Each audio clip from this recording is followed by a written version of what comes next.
Hey there and welcome back to another video. Happy New Year's everyone. We made it through 2020. Hope you had a lovely holiday and now it's back to the grind. So I'm glad you're joining me today for this deep dive on CrowdStrike. I hope you find this video helpful, and if you do and want to support my work here on YouTube, please consider hitting the like button and subscribing. I will be posting videos 3 days a week on Monday, Wednesday and Friday at 8 p.m. EDT. And as always, you can drop me any questions in the comment sections, and timestamps as well as sources will be in the video description. You know, sometimes I just want to dive into a brand new company. Nothing invested and no predisposition, just out of curiosity. And today, let me bring you along on such a dive into CrowdStrike. Now, I prefer to invest in trends and shifts happening in society at large, like electrification, automation, e-commerce, cashless payments, renewable energy, and so on. And today's company is at the forefront of what I think will be tomorrow's defense companies, which are cybersecurity firms. An ever-increasing amount of hacker attacks from both private and state actors is breathing fresh air into the cybersecurity space, and CrowdStrike is one of the few companies utilizing AI and cloud computing in the battle against the increasing hacker threat. And I think the next major conflict might not be fought with tanks and ships, but with computers and AI. Some food for thought. Now, CrowdStrike is a California-based cybersecurity tech company, and they tout a new breed of AI and cloud-based cybersecurity software for mostly enterprises. And their flagship product line, the Falcon, is sort of an all-in-one software package which can detect and remove all forms of malware and other threats, no matter how inconspicuous. And as cyber threats become ever more elaborate, cybersecurity needs to keep up, and the use of AI and cloud is going to allow them to do so. Now, they also point out some key differences between their own services and that of competitors. Keep in mind this is from their own websites. So while most other services are focused on known threats and take up a lot of CPU usage and is locally based on your computer, CrowdStrike uses a machine learning based cloud and lightweight architecture that can actively hunt down really any threat, known or unknown. Now, I'm no cybersecurity expert, but it seems Falcon can be summed up as sort of a more sophisticated and smarter cloud-based endpoint cybersecurity software system geared toward enterprises of all sizes and private customers. And some of the most prominent customers are Sony, Shutterstock, ADP, TDK, and the Pokemon Company. And while CrowdStrike might not have the capacity to take on the biggest firms in the world, I don't think they have to either. Its subscription-based model can provide long-term value from even the smallest customer, since a subscription is a subscription and a dollar is a dollar. Now, with a shift to cloud-based storage and data centers, cybersecurity is essential, since that's where most of the world's important data and applications will be run and stored. And the amount of cyber attacks, large and small in scope, seems to be ever increasing, and the pandemic seems to be accelerating this trend. And a Clark School study found that about every 39 seconds there is a cyber attack, and as many as 3 out of 4 Americans are affected by these each year. And CrowdStrike's area of expertise, small businesses, is being hit really hard, with 43% of attacks targeting them, and 64% of all companies have experienced some sort of attack.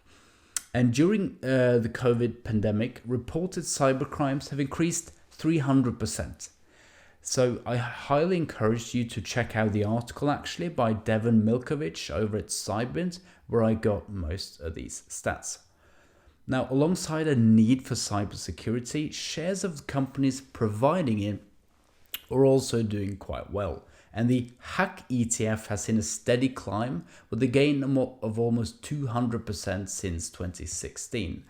Now, this fund includes Palo Alto, Cisco, Cloudflare, SailPoint, and Splunk, amongst others.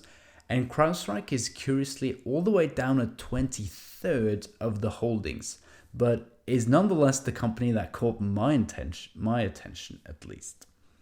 Now, alongside investor appetite, global cybersecurity spending is also on the rise and is projected to hit about $124 billion in 2020.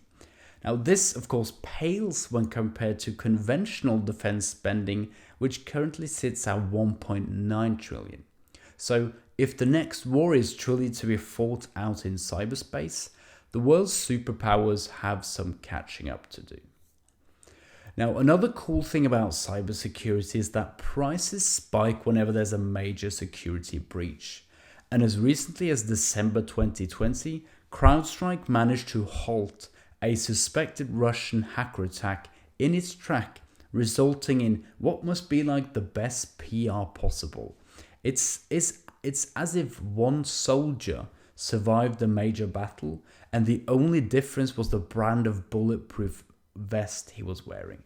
I mean, who in their right mind would buy from anyone but the company that made that exact vest? Right, now before I continue the video, let's drop in for the question of the day, which comes from Navindu Disanyake. Oh boy, and he dropped a question on my "Why living off dividend is a terrible idea" video. Stupid question time. If the idea is to never sell them, should you look at liquidating to reap some usable income down the line? Well, the idea is that the longer you wait with any investment, the better, since it grows accumulatively. So if you take out dividend or sell shares, you have to pay taxes and you lose out on the potential return of that money in the future. So don't be tempted to take out the dividend if you can let it be, because again, the longer you can hold out, the more you can invest, the more you will have in the future. So yes, the general rule is to never sell investments unless you have to. Now, CrowdStrike's share price has had a good run, going from $64 to $211 in just about 18 months. So that's a gain of 230% since the IPO on June 14th, 2019. It's currently sitting at a market cap just shy of 46 billion, and it's a quite popular name amongst up-and-coming cloud-based tech companies. And I think it seemingly offers growth in a secular trend alongside a strong balance sheet. So I think it's easy to see why it's so popular. Now, it's one of the smallest players in terms of revenue, but one of the largest by market cap. So we are talking about a quite expensive stock here. Now, I think CrowdStrike caught my attention because of its small size and subscription-based model. Reoccurring revenue and the ecosystem a subscription-based model can open up for is fantastic. And it allows a company to incrementally improve and expand their services while slowly expanding and maintaining their customer base.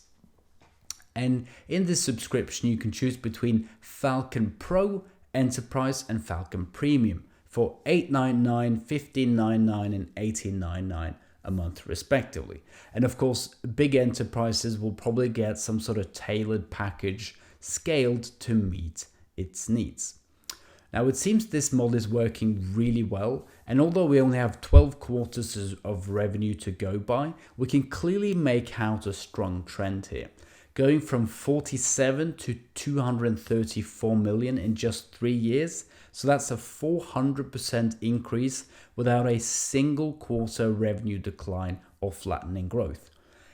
Now, of course, take these numbers with a grain of salt, as revenue growth comes quite easily for young tech companies, but still a dollar is a dollar. Gross profit has been growing in tandem with revenues, while net income has stayed stable around negative 30 million, which isn't bad at all compared to some other growth tech companies. But what really stands out is their cash hoard amongst its tech startup peers, and it has surpassed $1 billion. So that's 4 times revenue sitting in the bank. And on top of this, the company has, yes, no debts, and $1.4 billion in assets. This might be the most impressive balance sheet I've ever seen from any small growth tech company. And for comparison, Snowflake has $122 million in cash and $211 in debt. MongoDB has $33 million in cash, $922 million in debt. And The Trade Desk has $4 million in cash and $189 million in debt. Now, their operating expenses have grown steadily, as one might expect, and margins have been improving, with both operating and profit margin just about to hit positive. CrowdStrike's top management include a CEO from McAfee, a president from FBI, and a COO from the defense industry. So I truly think customers can sleep well at night knowing that these guys take security seriously.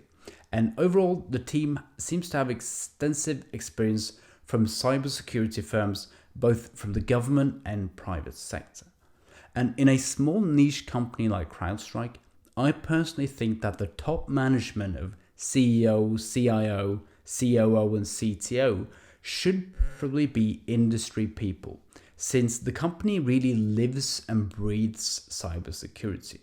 You know, this isn't some diversified conglomerate with billions and billion dollars in revenue. And so industry know-how becomes more valuable than, say, a finance degree from Harvard, right? CrowdStrike has a lot going for them. It is a fast-growing company in a secular trend showing strong growth and a solid balance sheet. The need for their services will only increase, and I think CrowdStrike is participating in both the cybersecurity trend as well as the shift to cloud and the utilization of AI. I like their focus on small businesses as well, since consumers can be tough to educate, and servicing huge corporations can be a costly endeavor. Now, within the next 10 years, the company can easily hit $5.4 billion in annual revenue if the current growth trajectory of about 33% annually is maintained. But a more realistic scenario is probably more of a tapered trajectory, with 3 years of 33%, 3 years of 25%, and then 3 years of 20%, which still has the company hitting $3 billion in revenue, which puts them at the same level as the largest cybersecurity firm today, Palo Alto. So CrowdStrike has a lot of room to grow, and I think if they can keep up the pace of innovation, I think investors will be rewarded quite handsomely. And it's on my watch list for now, and these are my thoughts on it, and I would love to read your thoughts as well. That's unfortunately all I have for now. As always, I hope you enjoyed this video. Welcome back. Thank you so much for watching. Take care. Happy New Year's, and I hope I'll see you in my next video. Have a good one.